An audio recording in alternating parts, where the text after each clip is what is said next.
Amidst glass skyscrapers and corridors filled with ambition, Amelia Hartman carries a simple yet powerful legacy, choosing what is right, even when everything conspires against it. What happens when integrity and power collide? Amelia Hartman clutched the small silver necklace between her fingers, feeling the engraved words as if they were part of her own skin. Do what is right. The three simple words her father had given her before she left for college were not just a gift. They were a legacy, a silent promise that now, at 29 years old, continued to serve as her moral compass. In her small hometown, those words seemed easy to follow. There, her father, a carpenter respected for his honesty, was a figure of admiration. She grew up watching him refuse extra payments, work extra hours without charge when families were struggling, and always look everyone in the eye, no matter who they were. Integrity has no price, Amelia, he would say, while sanding wood with his calloused hands. It's something you build day by day like a well-made piece of furniture. A bad day can scratch it all. New York was different. The towering glass and steel building of the Hale and Associates office, where she had worked for 2 years, seemed to swallow those values with every floor she ascended in the elevator. There, success meant quick results, satisfied clients, and fierce loyalty to the company hierarchy. Coffee, 2 sugar cubes, no cream, said Richard Hale, the senior partner, without taking his eyes off the documents in front of him, as Amelia entered his office that morning. Even after 2 years as an associate attorney with an exemplary resume, to him she was still just another replaceable employee. Actually, Mr. Hale, I came to deliver the Morrison case reports, she replied, maintaining the professional demeanor she had perfected as armor. I managed to find a precedent that could be decisive. Hale looked up, surprised by the interruption of his train of thought. Put it on my desk. Jennifer will bring my coffee.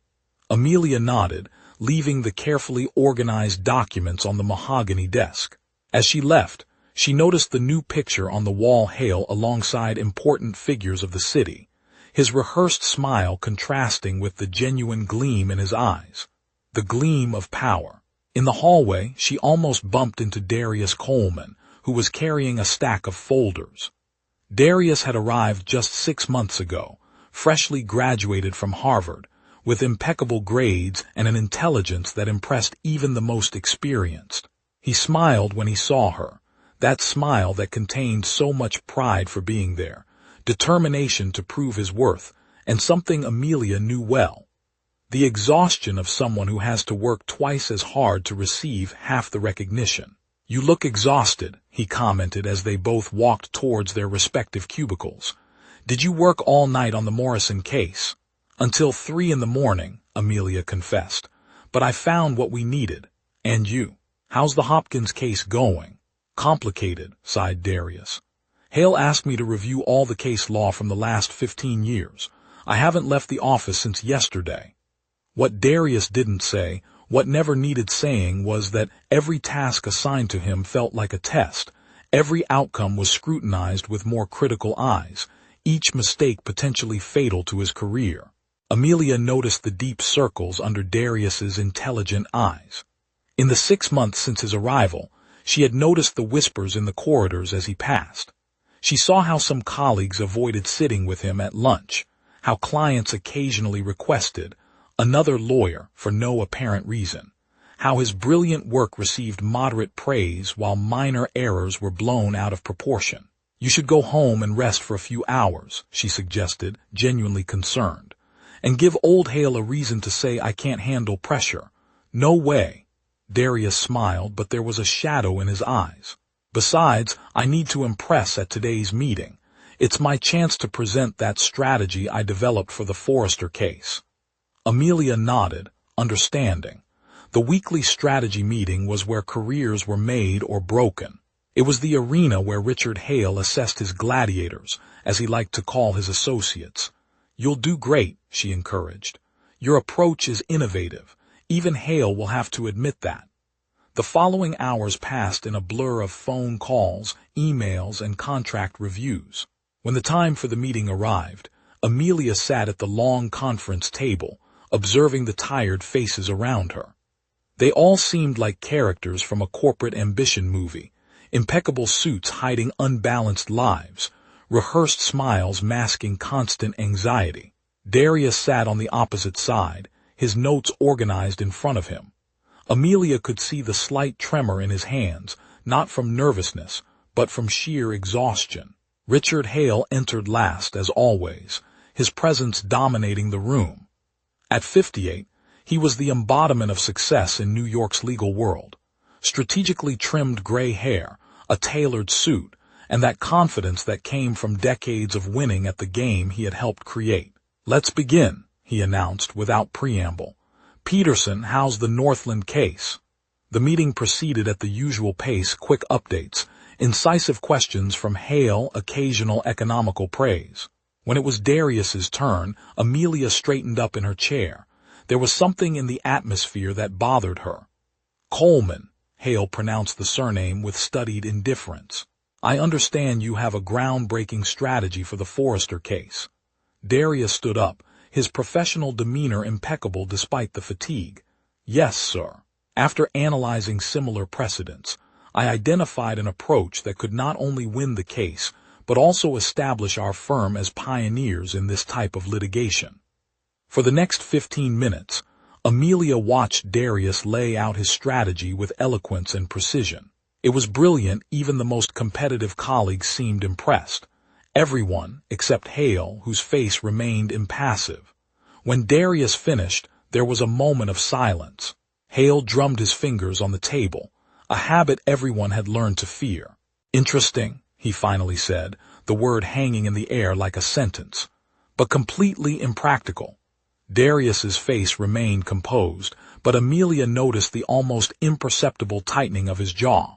"With all due respect, Mr. Hale, I have carefully analyzed every legal aspect and—" "The problem, Coleman," Hale interrupted, "is not the legality of your approach. It's that you clearly don't understand the reality of the client." He paused, looking around the table. "The Forrester client is conservative, traditional. He expects a tried-and-true approach, not experiments from a novice lawyer." The hesitation before the word lawyer was brief but laden with meaning. Amelia felt a knot in her stomach. "I'll review the approach," Darius replied, with a dignity that Amelia admired. "Actually," Hale continued, "I think it's best to pass the Forrester case to Davis. She has more experience with this type of client." Melissa Davis, sitting 3 seats to Amelia's right, could not hide her surprise and satisfaction. Everyone in the room knew she had arrived months after Darius, with less impressive credentials. "Mr. Hale," Darius spoke, his voice controlled, "I have been working on this case for weeks. I know every detail, every.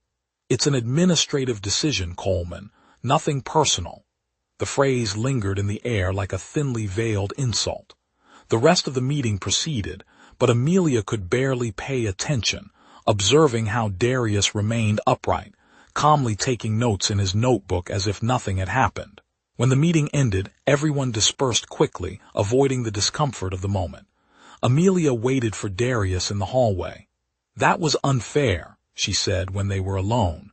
Darius shrugged, but his expression betrayed disappointment. "It's part of the game, isn't it? I just need to work harder, prove more." "Darius," Amelia hesitated, searching for the right words, "you know it's not about your work." He looked at her, his eyes revealing a painful understanding. "I see, but what can I do? Give up?" "That's not an option." He adjusted his tie in an automatic gesture. "My father is a pastor, you know. He always says that the greatest testimonies come from the biggest challenges." Something in this revelation touched Amelia deeply. The mention of faith, something rarely discussed in those competitive halls, created an unexpected connection. "My father gave me this before I came to New York." She showed the necklace. "It's like having a piece of him with me, reminding me of what really matters." Darius smiled, a genuine smile this time. "It seems we have more in common than we thought." In the following days, Amelia noticed a subtle change. Darius was being systematically excluded from important meetings.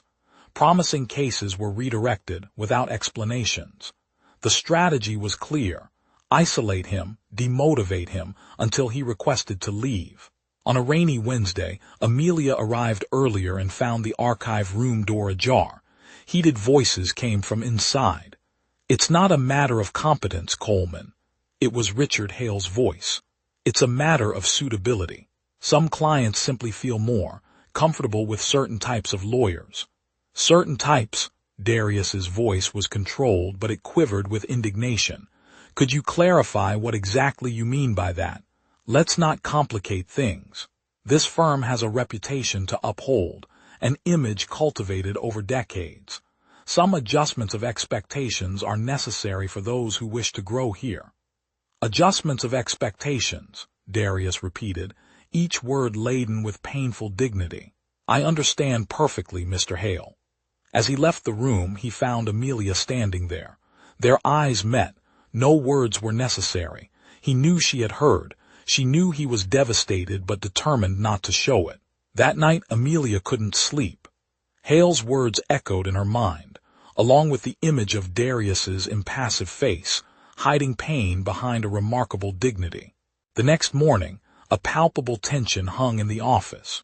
Rumors circulated about important clients questioning the new direction of the company. During lunch, Amelia accidentally overheard a conversation between Melissa Davis and another associate. "Just a matter of time before he resigns," Davis said, with barely disguised satisfaction. "Hale is already preparing the paperwork for the official transfer of all Coleman's cases. Don't you think that's a bit unfair?" asked the other lawyer, visibly uncomfortable. Davis shrugged. "It's the real world. Some people just don't fit the firm's image. Nothing personal, just business." Amelia felt her blood boil. Abandoning her lunch halfway, she headed straight to Hale's office. His secretary tried to stop her, but Amelia had already opened the door. Richard Hale looked up, surprised by the interruption. "Hartman, what is the meaning of this?" "We need to talk about Darius Coleman," she said, closing the door behind her. Hale sighed, placing the pen on the table. "If it's about the redistribution of cases, it's a purely administrative decision." "We both know it's not," replied Amelia, her heart pounding in her chest. "Darius is one of the best lawyers who have ever worked at this firm. Harvard with honors, 2 publications in prestigious legal journals, and an exceptional analytical ability. The only problem is that he doesn't fit your image." "Careful, Hartman," Hale warned, his voice dangerously low. "You're treading on slippery ground." "I'm treading on the ground of truth," she retorted, feeling the necklace against her skin as a silent reminder. "What is happening to Darius is wrong, and you know it." "What I know," Hale stood up, imposing, "is that this office has built a reputation over decades. Our clients have certain expectations. I'm not here to change the world. I'm here to manage a successful business, even if it means perpetuating injustices." Hale laughed, a dry, humorless sound. "Injustices? We are a law firm, not a civil rights organization. Coleman had his chance like everyone else. If he cannot adapt to the company culture, perhaps this is not the place for him." "The company's culture," repeated Amelia, feeling a lump in her throat. "Are you talking about prejudice disguised as tradition?" Hale's face hardened. "Are you questioning my integrity, Hartman?" "I'm questioning your actions, Mr. Hale. And yes, by extension, your integrity." There was a moment of heavy silence. Amelia knew she had crossed a line, but she couldn't bring herself to regret it. The weight of the necklace against her chest felt more present than ever. "Do you know what happens to lawyers who don't understand the chain of command, Hartman?" Hale finally asked, his voice icy. "They find out how competitive the market is out there. Is it a threat? It's a fact." Hale adjusted his shirt cuffs, a gesture Amelia had seen countless times before he destroyed an opponent in the courtroom. "You have potential, but you clearly need to learn a few lessons about how the real world works." Amelia felt the adrenaline rush through her veins. It was a moment of truth, to back down and protect her career, or to stand up for what she knew was right. "With all due respect, Mr. Hale," she said, unconsciously touching her necklace, "perhaps you need to relearn what integrity means." 2 hours later, Amelia was on the sidewalk in front of the imposing glass and steel building. a cardboard box in her arms containing the few personal items she kept at her desk. The dismissal had been swift and cold insubordination, incompatibility with company values, probationary period not satisfactorily completed. The feeling was surreal. 6 years of college, 2 of complete dedication to the office, sleepless nights, weekends sacrificed, all ended in a 15-minute meeting with HR. When the initial shock began to pass, fear set in. The New York legal market was ruthless. An attorney dismissed for insubordination from a firm like Hale and Associates would face closed doors everywhere. Her tiny apartment cost a fortune, her savings were sparse, and student loans would keep coming, relentless. In the following weeks, each job interview ended with the same politely distant look, the same empty promise of "we'll be in touch." Her bank account dwindled, and with it, her confidence. On a particularly difficult night, after yet another rejection, Amelia knelt by the bedside, the necklace clasped between her fingers. "Lord," she whispered, silent tears streaming down her face, "I don't regret standing up for what is right, but I'm scared. I don't know what to do now." That very night, she received an unexpected email from a firm she had never contacted, Coleman and Associates. The name sounded familiar, but she couldn't immediately place it. The message was brief and direct. They would like to interview her for a senior associate attorney position, focusing on social justice cases. Intrigued and with a renewed spark of hope, Amelia scheduled the interview for the next day. The address was in a modest neighborhood, far from the mirrored skyscrapers of the financial district. The building, although well-maintained, lacked the intimidating glamour she was accustomed to. At the reception, a discreet sign announced, "Coleman and Associates Lawyers for Rights and Dignity." A friendly receptionist led her down a hallway where the walls displayed not trophies or diplomas, but photographs of ordinary people clients, Amelia presumed alongside smiling lawyers. "Miss Hartman is here for the interview," announced the receptionist, opening the door to a modest but cozy conference room. The first face Amelia saw was that of Darius Coleman, seated at the table with a warm smile. Next to him was an older man with the same intelligent eyes, wearing a simple suit and a discreet tie. "Amelia," Darius stood up to greet her, "I'm glad you came." "Darius, you work here now?" "Actually," he smiled, "it's my family's firm. Allow me to introduce my father, Reverend Elijah Coleman, founder and senior partner." The older man extended his hand with a warm smile that immediately made Amelia feel welcome. "Miss Hartman," he said, with a deep and gentle voice, "my son has told me a lot about you and your courage." "My father is not just a pastor," Darius explained, noticing the confusion on Amelia's face. "He has also been a civil rights lawyer for over 30 years. After hearing about what happened at the Hale office," Reverend Coleman continued, "I was impressed by your integrity. There aren't many people willing to sacrifice so much for what they believe in." Amelia felt a lump in her throat. "I just did what I thought was right," she replied, instinctively touching her necklace. "Exactly," nodded Elijah, with a look that seemed to see beyond the surface. "And that's what we need here. Lawyers who care more about justice than status. People for whom integrity is not just a beautiful word but a principle of life." During the next hour, Amelia discovered that Coleman and Associates was a respected firm, specializing in cases of discrimination, civil rights, and social justice. Elijah had founded the firm after years working in large offices, where he constantly felt limited by the sole focus on profit. "Here," he explained, "we measure success not only by the cases won, but by the lives transformed. And yes, we earn enough to live comfortably, but never at the expense of our values." When the interview ended, there was no doubt. Amelia knew she had found not just a job, but a vocation, a place where her necklace would not only be a silent reminder, but a symbol shared by everyone. In the hallway, before leaving, Darius stopped her with a light touch on the arm. "Thank you," he said simply. "What you did for me. No one had done that before." "I just did what was right," she replied, her father's words echoing in her mind. And that changed everything, Darius smiled. Did you know my father always said that God works in the most unexpected moments? When I was fired a week after you, I thought it was the end, but it was just the beginning of something better. That night, upon returning to her small apartment, Amelia sat by the window, watching the city lights. The silver necklace shone under the dim light, the 3 engraved words reflecting an entire journey. Do what is right. She smiled, feeling a peace she hadn't experienced in months. The doors that seemed closed forever had given way to a completely new entry, a path where her faith, her values, and her work no longer needed to be in conflict. The next day, when she formally accepted the job offer, Amelia understood that her dismissal had not been an end, but a redirection. What seemed like a fall had actually been the start of a higher flight, a flight of courage, toward the purpose for which she had always been destined.